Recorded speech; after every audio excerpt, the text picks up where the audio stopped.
Hi all, this is the second problem on velocity by instant center methods. In the first problem we have actually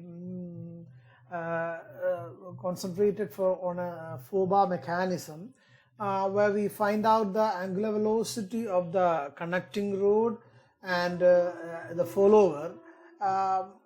For the basics of this approach you can refer that problem.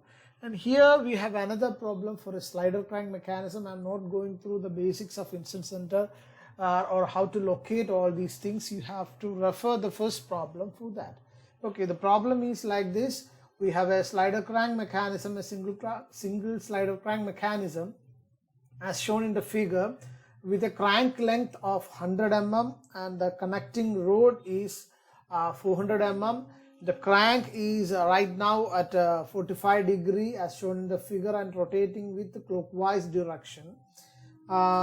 We have to find out the velocity of the slider and angular velocity of the connecting rod AB. Okay, so the angular velocity of the crank is given directly, not as RPM, it is given directly as 10 radians per second. Okay, so we will start as a new problem. I'm going to use here. We will first draw a horizontal line, then we will draw the crank. The crank is actually 100 mm, so in my scale it will be 25 mm, 5, and it will be 135 degree because it's 45 degree, right? 135 degree. Okay, show measurements. So that's it. Location, the slider location. A slider connecting rod length is 400 mm. So in my scale it will be 100 mm. So we'll just select the center and cut an arc here. So this is the point where our slider will be. Okay, then we will draw a connecting rod. We'll draw the connecting rod. So the configuration diagram is just finished now. Then we will mark all the dimensions and locate all the points. Now we finish the configuration diagram. We numbered the link and all the dimensions are marked to find the total number of instant center. For that we will use the formula n is equal to small n into n minus 1 divided by 2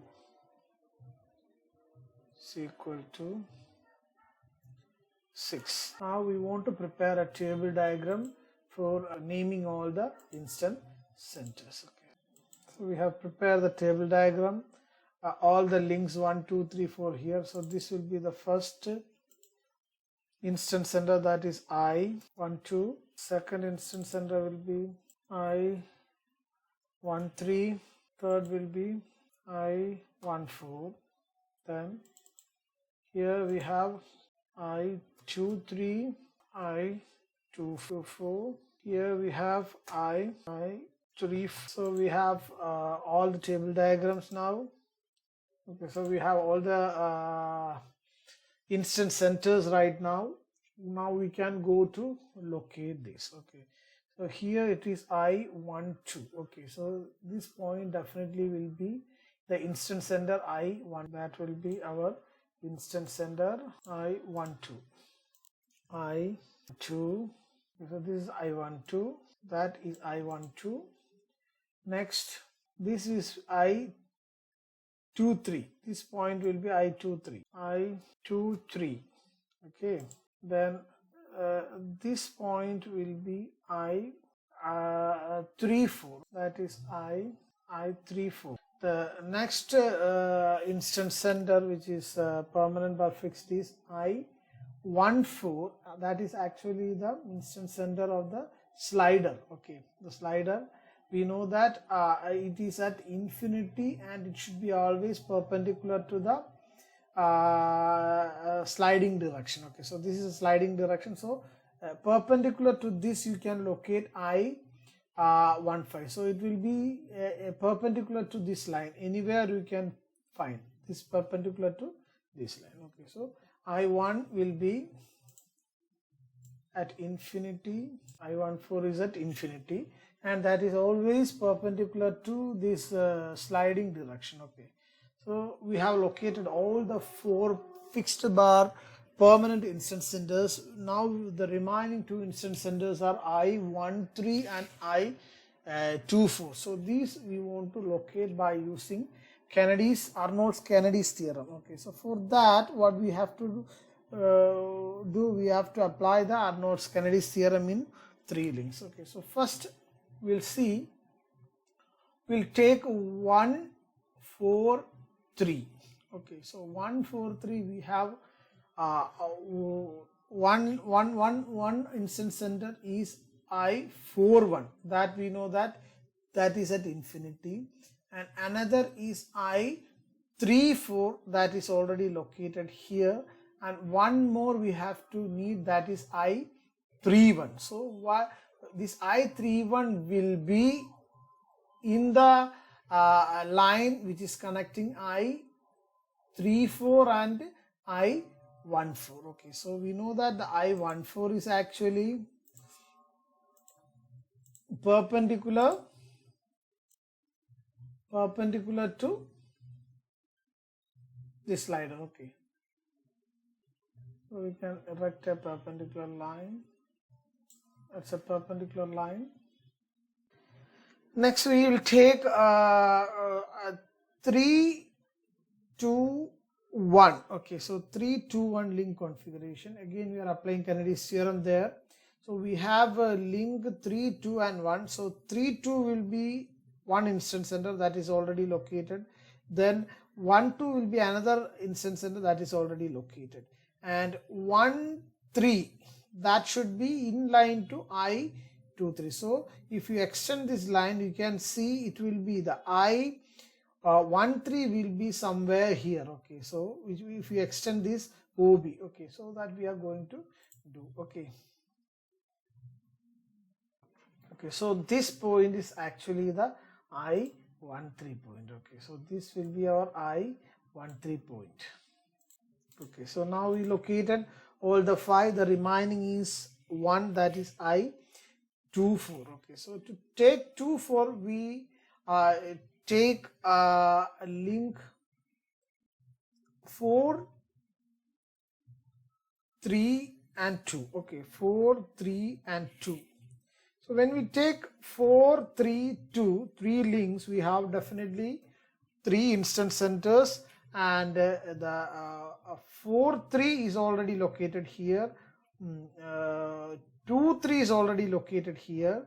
The remaining is 4, 2. As per Kennedy's theorem, it will be lie in a line joining I34 and I23. Okay, so that we will find out.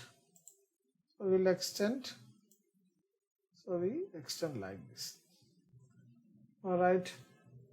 Now we can take in the other direction, that is 4, 1, 2. Okay, so the 4, 1 4, 1, 2 again we need 3 instant centers. The first is 4, 1, 2, 2, 1. 2, 1 is already located here. Next is 4, 1. We know that it is at infinite perpendicular to the slider's direction. Okay, so it is perpendicular to slider direction which contain I12 also. So you can erect a perpendicular from I12. Understand, because the direction is perpendicular to slider direction, as well as it should contain I12 also. Okay, so the possible line is like this. So this will be the possible line. Okay, so both we have I14 here, this line and this line we have it contain I14. Okay, so it's a slider's instantaneous center. So this will definitely meet, and that point will be our, this intersection point will be our I24. That will be our I 2 4. Okay, so now we located all the instance centers, and we want to find out the slider velocity and the angular velocity, linear velocity of the slider and the angular velocity of the connecting rod. Okay, so we have measured the distance of these points. So in the question it is given that omega OB is equal to 10 rad per second. You can find out the velocity of point B with respect to O, that is absolute velocity of B, which is equal to omega OB into OB, which is equal to 10 into the crank length is 100 mm, that is 0.1, okay, which is equal to 1 meter per second. Okay, so that's a linear velocity of the point, and that is the clockwise direction, perpendicular to the link OB in the clockwise direction. Now we know the point B is actually it's a point of crank as well as the connecting rod. Okay, so if you consider the point B as a point in the connecting rod, we can say that is rotating about I13. Okay, so if you consider the connecting rod, which is rotating about I13, the velocity of point VB with respect to so the absolute velocity VB you can write in other ways with the angular velocity of the crank. Okay, so that equation is equal to, again you can write VB is equal to omega AB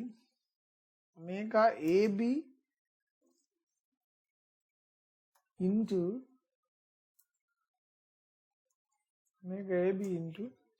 I13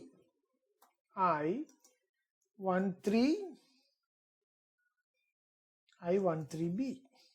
Okay, or the angular velocity of the crank omega AB can be write as VB divided by I13B.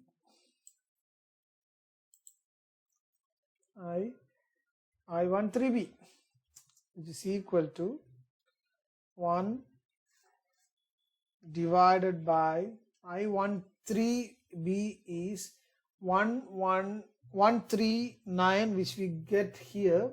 So we want to scale it. Okay, so 139 mm is equal to 4 times into 4, which is equal to 556, and if you convert that to mm to meters, you can write it is equal to 556. Okay, so you can write the omega is equal to 1 divided by 0.556, which is 1.799 radians per second. Okay, so that is about the angular velocity of the connecting rod. Okay, so omega AB is the angular velocity. So then now we move to the link, the other point, now a point A, where you can find out the linear velocity of this point, because now we know the angular velocity of that point. Okay, so now we can write VA, that is a point in the connecting rod. Okay, so that is equal to, we know the omega of the connecting rod, that is omega AB into, it is rotating about I13. So we have the distance, that is 116. So we can write it as into I13A.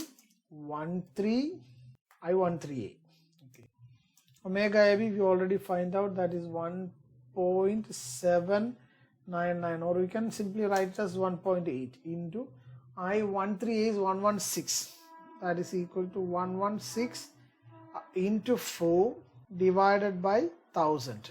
So that is equal to 0.464. So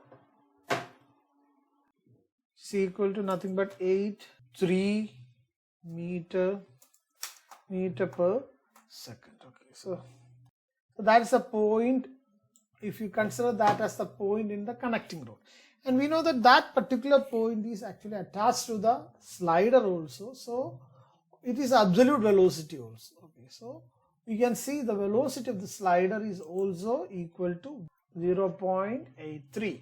okay, because this crank, actually it is the angular velocity of the crank is given, so we can find out the linear velocity of the point B simply by multiplying the length into the angular velocity. So that is the point B in the crank, but point B is sharing by the connecting rod also, and the connecting rod is rotating instantaneously about I13. Okay, so the same point is right now rotating about I13 also. Okay, so if you consider like that, if you know the linear velocity and this distance, we can find out the angular velocity of the link 3. Okay, so omega AB we can find out by considering that.